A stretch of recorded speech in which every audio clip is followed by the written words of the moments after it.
2 weeks ago, 3 News began the conversation about racism in America. And while for some, it was the first conversation, for others, it's been a long overdue process. We've heard from many of you, so for the next 30 minutes, Northeast Ohioans share how we not only talk about racism, but live up to the words of the Constitution of forming a more perfect union for all.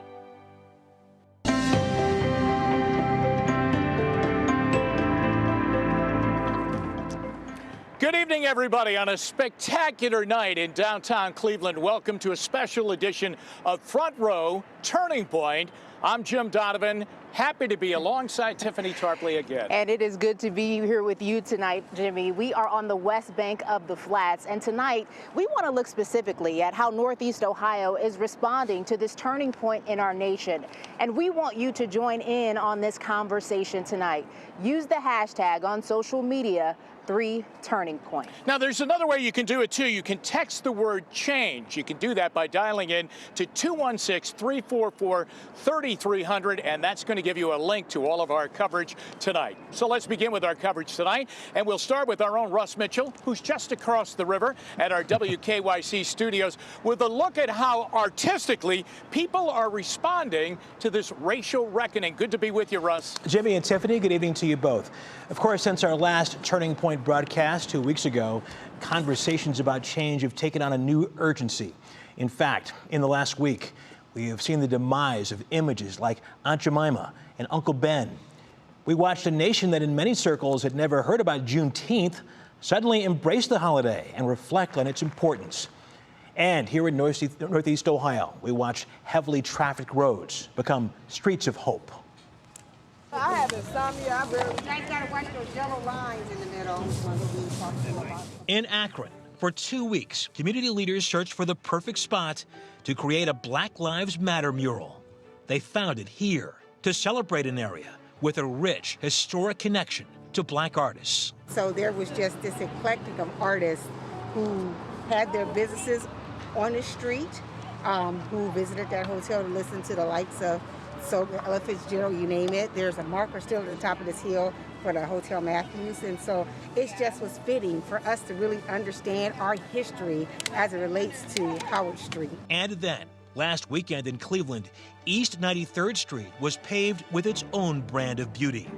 This mural, with each letter telling its own story, stretches from Bessemer to Heath Avenues. Again, local artists making their mark on a neighborhood with wonderful stories to tell. It's really about bringing the community together and protecting our brothers and sisters in this community. So I think that being here is speaking to that. And also around 93rd, there's not a lot of art down here, so I think that this is also a great opportunity to bring some life to the area. This mural was the brainchild and vision of comedian and Random Acts of Kindness Everywhere founder Ricky Smith and Graffiti Heart founder Stami Paul. Where did this idea come from? I know there have been other cities that did it, but what was the catalyst for you to say, I want to do this here? Pretty much that. Just wanted to make sure that Cleveland was involved in the conversation. I know we've had our own issues with police brutality and just things in general, even just the tensions with the protests here and just the effects and aftermath. But I wanted to let people know it seems like we have the ear of America now in the U.S. I don't know if because of the virus or because there's no sports, but it's like let's kind of bring this home and just let people know that we want to be heard. Are you surprised that we came together so quickly, Stami? Not so much, because I think Ricky and I, even though we don't know each other till last week, we're kind of similar in how we just kind of cut to the let's just get it done. You know, you have a goal, you have a vision, you have a dream. We both came together, and I think it was just pretty magical. What do you want people to walk away with after they see this? Just that we all have a voice. I mean, even within that cell, we let the artists. We reached out. I actually tweeted we needed 18 artists, and we got 352 people reached out. And art is always been a voice. It's always been controversial. It's always been things that make people think. I'm humbled. And I'm glad that it happened, and we're not still waiting to have it done. And Ricky and Stami say they're looking at plans to put more murals in other parts of the city. Stay tuned. Jimmy and Tiffany, back to you. You know, Russ, I heard you on the news the other night. You said you visited and saw that mural over the weekend? I did. I went there with my daughter on Sunday. It was incredibly moving. Each letter tells a story. It is something to see if you haven't gone to see it yet. It's amazing, and much respect to those folks who made that happen. I was able to see the one in Akron. Yeah. So much pride in that artwork, and it really has a purpose. Yeah. Russ, thanks very much for sharing that story with us, Sure. and thanks for being on the show with us tonight. And we continue because artists aren't the only people who are involved in the conversation about change. For instance, last night, WKYC Studios hosted a virtual conversation, a good conversation, between community leaders of Akron and law enforcement officials from Akron, too. And the main topic was this: where do we go from here? Yeah, big question, right? And hopefully we get some answers. As Jason Fraser shows us, in the end, all of them said it was time for change. I can tell you I couldn't breathe. I couldn't breathe, and I couldn't believe that in 2020 something like that could happen. Judy Hill, the president of the Akron branch of the NAACP, sums up what many people thought when they saw the horrific images of George Floyd killed by a Minneapolis police officer while in police custody last month. For someone to take a life knowing that they were being videotaped, it bothered me. And it changed the way that I looked at the situation. For me, the very most disturbing thing about the video is the fact that there were other police officers standing there watching. Lieutenant Bill Holland of the Summit County Sheriff's Department says training is a big part of his life in law enforcement, but it's tough to try and be objective or even understand what was happening in that now infamous video. The first thing that comes to my mind is I never try to Monday morning quarterback anybody. So I don't have all the facts in front of me. All I have is the videos that I was shown. On face value, it's not a good video for law enforcement. The discussion then turned to what happened in cities all around the country and even right here in Cleveland in the wake of Floyd's death. Protests, many of them were peaceful, but some were violent. Reaction to a death of an African American at the hands of a white police officer was different, all because of the point in time where the country is today. Folks were forced to look at it, and they did not have the usual distractions. COVID-19 did this, in my opinion, because a lot of folks aren't working or they're working remotely. They were confronted with this, and they were forced to marinate on this, have a conversation about this, sleep on it, wake up. Folks, that condemn a lot of the things that they've seen around this country, what they really need to understand that people do not riot or cause the property damage that they have seen when everything is okay. If people are treated with dignity and fairness in a society, they don't do those things. If there are bad relations between law enforcement and a certain community, that bad relationship didn't start overnight, and it's not going to be fixed overnight. It's going to take time, and it's going to take conversations and mutual respect by both parties. So where do we go from here? The panel talked specifically and agree that for the most part, that Akron and Summit County leaders have done more recently to bring everyone together. But action in the community is key. One of the things I firmly believe we need to do is to get everybody out to vote. If you don't like what you see, then we have to make a change. Is key, but in weaponizing vote. I believe in being very specific about who to vote for. I believe in being very specific on why. We proposed a piece of legislation that passed unanimously on Akron City Council. We took it a step farther than just banning chokeholds. We also made it criminally liable for police officers not to report or intervene when they see abusive use of force being used. The panel all came with different ideas to share, but they all agreed that something has to be done, and now is the time. Changes has to occur with the younger people because there are folks who are set in their ways, and I think with mutual respect, I love that. You mutually respect me, I don't think we'd have any problems. But the problem is, for 8 minutes and 46 seconds, there was no mutual respect. Jason Fraser, 3 News. A very important conversation to be had there. And you hear so much about this idea of building trust between the community and police officers. But it's really difficult becoming a police officer no matter who you are. But add on top of that being Black and the potential for barriers, well, it becomes even greater. With 12 years on the Cleveland police force, Sergeant Vincent Montague is a decorated law enforcement officer. Although there are ups and downs, he says it is the best decision he's ever made. So I didn't know what God wanted me to do in life, but I knew I wanted to do something to help others so they don't have to experience it. That it is racism. Some people don't want to accept that racism exists, but I know it does because I experienced it when I was in middle school. No one forgets that moment, that experience. But for Montague, it's been his driving force from the beginning. It wasn't until his years at the historically black Tuskegee University that he knew he wanted to become a police officer. We learned a lot about the civil rights movement. We learned a lot about the activism that took place then. And I felt that in being involved in the system could be a way to implement change. Bachelor's degree in hand, a paralegal at the time, Montague was persuaded to take the civil service test. He did so in Cleveland, but it wasn't an easy decision. It's the good old boy system. You don't think you could, you got to know someone and get the job. There's all those things that you think, but those things aren't true. But just being an African-American man, those are things that you hear. You know what else he heard? Concerns from friends and family. My parents' thoughts were like, I sent you to college to become a police officer. And some of my friends were like, so now you're going to work for the man. It was difficult. And that racism he experienced as a child did not go away. There's times when I wanted to quit when I got into this career. I cried with my parents going through the academy. Even now, it is real. But there is no giving up. You see, his father is a pastor. He grew up in the church, and it's his faith that keeps this admittedly imperfect man strong. When I'm going through a bad day, I pray. When I'm in the streets and I'm scared, I pray to God, because police officers, we go through a lot. We see a lot. And I pray for that strength. When I have bad dreams or nightmares, I ask God for help. The 37-year-old who earned his master's degree a few years ago is on a mission to help others. Montague is the president of the Black Shield Police Association. He is pushing for police reform, as well as rebuilding of trust between the community and law enforcement. He is a husband and father of 2 young boys, 8 and 5 years old.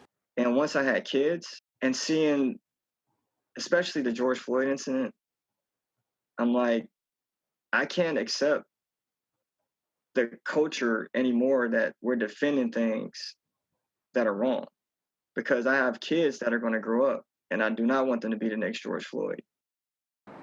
And Jimmy, he tells me that that was an emotional time for him, of course, seeing that video of George Floyd. But something else that we talked about, he says it wasn't until his 7th year on the job that he actually felt strong enough to be himself, to get out of that police culture. Yeah. In your piece, you said he's on a mission. He certainly is. And that mission, his plate, is very full, as he even got even more involved in his community. As a matter of fact, taking it into his own being to come up with some additional training. And we'll continue on Front Row Turning Point when we come back. Hope for a brighter future through the eyes of our children inside a local toddler march, getting even the youngest generation involved in standing up for what is right. Welcome back, everybody. Front Row Turning Point, and there's a look at our beautiful city of Cleveland. It is definitely a beautiful night here in the West Bank of the Flats. It really is. Now, we always like to bring the show and talk about our children, okay, because it's very, very important. So for years, we have seen the resilience of children. We should probably be more like our children. Think about this. Even when their schools have been targeted by gun violence and their lives have been torn apart, kids have the amazing ability to bounce back, to kind of find a smile, to find a new way of life, and to do that, and also to hold on, and to hold on for love. And this next story, it is definitely a beautiful one. Jasmine Mural shares the story of a mother who organized the first Black Lives Matter Toddler March. It's viral videos like this that have been sweeping social media. I definitely always feel like it's important for kids to get involved with such incredible movements like this. The late great Whitney Houston once said, "I believe that children are the future." Teach them well and let them lead the way. Show them all the beauty they possess inside. And that's exactly what 26-year-old Cleveland native Narkeisha Jordan did when she organized the Black Lives Matter Toddler March. A lot of parents want to go out and protest, but we can't really feel safe taking our children. And I also thought it was a great way for children to just come out and express themselves. I'm trying to educate Leo as much as possible. Little ones expressing themselves with signs and balloons, all while marching through Euclid Creek Reservation. I made this sign because my future does matter. I need a future. I hope people take away that Black people stop getting arrested. Parents took a back seat while the kids led the movement. There's still less than 2, but we're talking a lot about what kind of messages, what kind of books we can have in the house to make sure that from a really young age we're teaching them to be anti-racist and teaching them, Black Lives Matter. A message loud and clear from the future history makers that there is hope and light at the end of the tunnel. Black Lives Matter. Black Lives Matter. Black Lives Matter. Reporting from Cleveland, I'm Jasmine Monroe, 3 News. Thanks for that, Jasmine. Imagine this, 70 people participated in that march last Friday. Wow, that's pretty cool. And Narkeisha says that she hopes to actually have these marches every Juneteenth. Yeah, good idea. And we'll take a timeout. And when we come back, 2020, certainly a turning point. And we'll call on Leon Bibb to talk about the past and then how this year can change our future.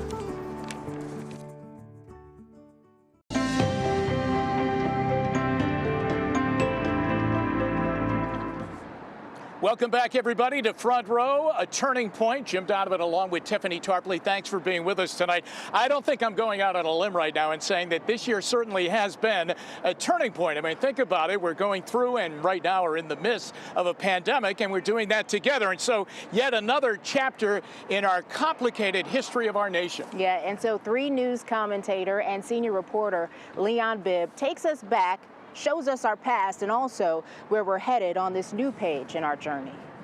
We are in a transformative moment. Across the nation, there is a changing landscape of society. Race relations are at a turning point. No justice, no peace. There are raised voices amid thousands of footfalls on public streets. The rallying cry is, Black Lives Matter. Black Lives Matter. Not just protests delivered to the steps of government about how blacks and others of color are treated, but there also is a lot of discussions about racial relations and better understanding equal treatment under the law. The civil rights movement of a few decades ago garnered attention of white America and the world. What do we want? Justice. When do we want it? Now. But now recent events pushed the country deeper into the long-needed dialogue on race. This year, a series of events collided. The coronavirus pandemic, sparking a tumbling economy, also exposed racial disparities in healthcare. Weeks later, the tragic police officer killing of George Floyd fueled an anger across the country. Protests followed, some of them violent, most of them peaceful, but pointed and insistent. Then came the stories, unknown to most white Americans, of the 1921 massacre of hundreds of blacks and the decimation of a highly prosperous Tulsa, Oklahoma community. Swirling around these events was the anniversary of Juneteenth, unknown to most whites, but observed by many blacks who knew it as the 1865 date of the end of legal slavery in the United States. The year 2020 has seen major events seemingly coming from different points on the compass, converging to a central point. But in reality, they're coming from one point on the compass, that is, racial injustice. In 2020, Americans seem to be looking for a pathway to the nation's future. 155 years ago, President Abraham Lincoln, weary over the Civil War, spoke on the fight to end America's original sin of slavery. Lincoln said the war was the eternal struggle between two principles, right and wrong.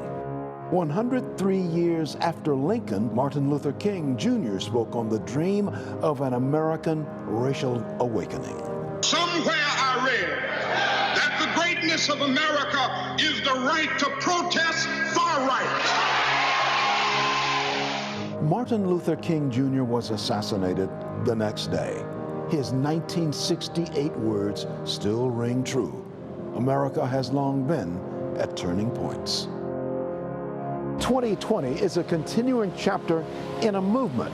This city and this nation are at a point of racial reckoning, deciding between two principles, right and wrong.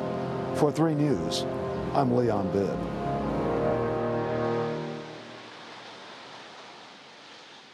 Leon, you know, think about this. When we come to you, Tiffany, at the end of the year in late December, we say, Tiffany, we want you to do a year-ender as we do in the news business.